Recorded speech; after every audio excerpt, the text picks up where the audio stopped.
I didn't want to come, and I don't want to be here. I'm the son of an Atlanta City police officer. My cousin is an Atlanta City police officer, and my other cousin, East Point police officer. And I got a lot of love and respect for police officers, down to the original 8 police officers in Atlanta that even after becoming police had to dress in a YMCA because white officers didn't want to get dressed with niggers. And here we are 80 years later. I watched a white officer assassinate a black man, and I know that tore your heart out. And I know it's crippling. And I have nothing positive to say in this moment because I don't want to be here. But I'm responsible to be here because it wasn't just Dr. King and people dressed nicely who marched and protested to progress this city and so many other cities. It was people like my grandmother, people like my aunts and uncles who were members of SCLC and NAACP, and in particular, Reverend James Orange, Mrs. Alice Johnson, and Reverend Love, who we just lost last year. So I'm duty-bound to be here to simply say that it is your duty not to burn your own house down for anger with an enemy. It is your duty to fortify your own house so that you may be a house of refuge in times of organization. And now is the time to plot, plan, strategize, organize, and mobilize. It is time to beat up prosecutors you don't like at the voting booth. It is time to hold mayoral offices accountable, chiefs and deputy chiefs. Atlanta is not perfect, but we're a lot better than we ever were, and we're a lot better than cities are. I'm mad as hell. I woke up wanting to see the world burn down yesterday because I'm tired of seeing black men die. He casually put his knee on a human being's neck for 9 minutes as he died like a zebra in the clutch of a lion's jaw. And we watch it like murder porn over and over again. So that's why children are burning to the ground. They don't know what else to do. And it is the responsibility of us to make this better right now. We don't want to see 1 officer charged. We want to see 4 officers prosecuted and sentenced. We don't want to see targets burning. We want to see the system that sets up for systemic racism burnt to the ground.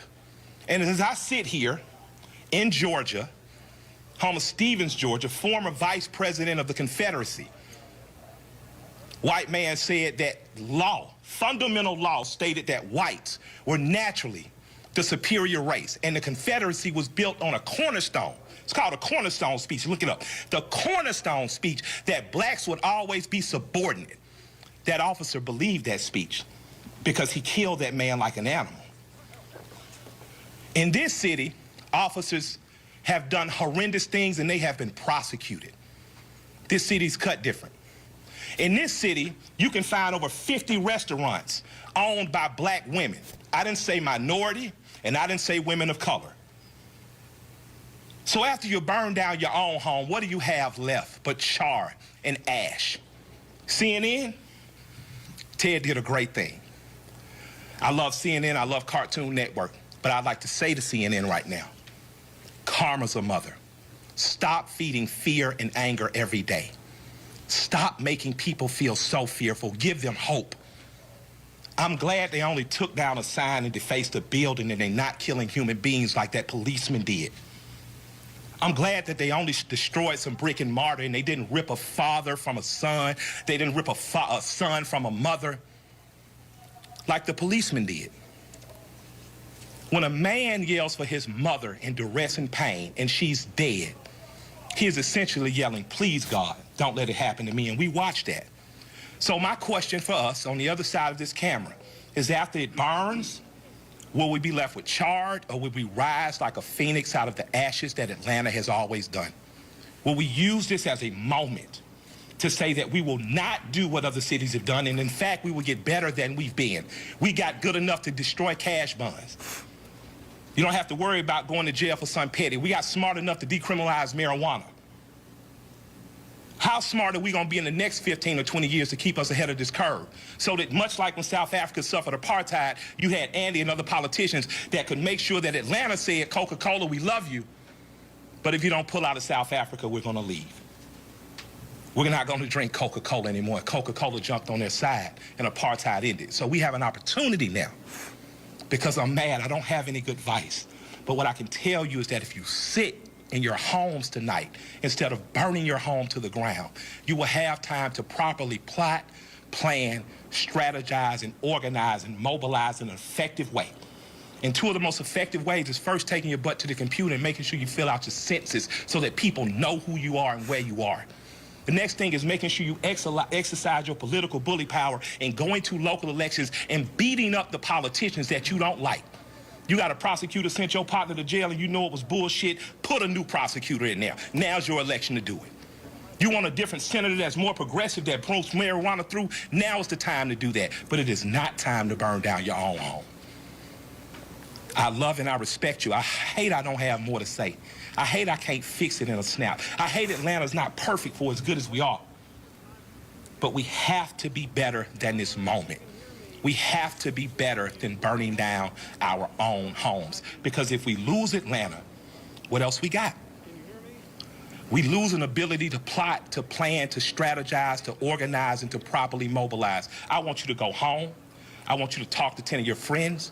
I want you guys to come up with real solutions. I would like for the Atlanta City Police Department to bring back the Community Review Board, one that Alice Johnson was formerly under Chief Turner. We need a review board here ahead of it before an officer does some stupid shit. We need to get ahead of it. That's my recommendation to my mayor and my chief. Let's get a review board. Let's get ahead of it, and let's give them power. We don't need an officer that makes a mistake once, twice, 3 times, and finally he kills a boy on national TV, and the next thing you know, the country is burning down. We don't need a dumbass president repeating what segregation has said. When you start looting, we start shooting. But the problem is some officers black and some people gonna shoot back. And that's not good for our community either. I love and respect you all. I hope that we find a way out of it because I don't have the answers, but I do know we must plot, we must plan, we must strategize, organize, and mobilize. Thank you for allowing me some time to speak. I'd like to appreciate our chief for what she said on YouTube. I thought it was very bold to do.